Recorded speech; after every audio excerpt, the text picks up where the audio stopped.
ನಮಸ್ಕಾರ ಸ್ನೇಹಿತರೆ, ಇದು ನಿಮ್ಮ ಶ್ರೀಕಾರಾಮ್ ಆರ್ಗ್ಯಾನಿಕ್ಸ್. ನಾವು ಬಂದಿರೋದು ಇವತ್ತು ನಮ್ಮ ಹೊಲಕ್ಕೆ.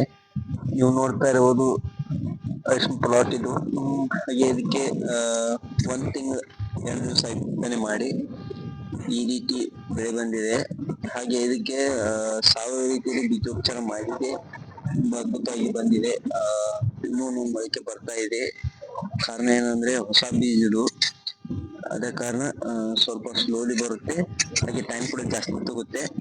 ಈಗ 1 ತಿಂಗಳು 2 ದಿವಸ ಆಯ್ತು ಈ ರೀತಿ ಬೆಳೆ ಬಂದಿದೆ. ಇದರಲ್ಲಿ ಹಾಗೆ ಸ್ವೀಟ್ ಕಾರ್ನರ್ ಕೂಡ ಹಾಕಿದ್ದೇವೆ ನಾವು, ನೋಡ್ತಾ ಇರ್ಬೋದು ನೀವು. ಅದು ತುಂಬಾ ಚೆನ್ನಾಗಿ ಬಂದಿದೆ. ಇದನ್ನ ಆರ್ಗ್ಯಾನಿಕ್ ಮೆಥಡ್ ಅಲ್ಲಿ ಬೆಳೆಬೇಕಂತ ಮಾಡಿದ್ದೇನೆ, ಪ್ರಯತ್ನ ಕೂಡ ಮಾಡ್ತಾ ಇದ್ದೀನಿ. ನೋಡೋಣ ಬೆಳೆ ಹೇಗೆ ಬರುತ್ತೆ ಅಂತ ನಾನು ಇನ್ಫಾರ್ಮೇಶನ್ ಕೊಡ್ತಾ ಹೋಗ್ತೀನಿ. ಹಾಗೆ ಇದಕ್ಕೆ ಯಾವ ರೀತಿಯಲ್ಲಿ ಯಾವ ಔಷಧವನ್ನು ನಾನು ಬಳಸ್ತೀನಿ ಆ ಇನ್ಫಾರ್ಮೇಶನ್ ಕೂಡ ನಾನು ಕೊಡ್ತಾ ಇರ್ತೀನಿ. ಹಾಗೆ ನಮ್ಮ ಚಾನಲ್ ಫಾಲೋ ಮಾಡ್ತಾ ಇರಿ. ಇನ್ನಷ್ಟು ಕೃಷಿ ಮಾಹಿತಿಯಾಗಿ ಶ್ರೀಕಾರಾಮ್ ಆರ್ಗ್ಯಾನಿಕ್ಸ್ ಫಾಲೋ ಮಾಡಿ. Thank you.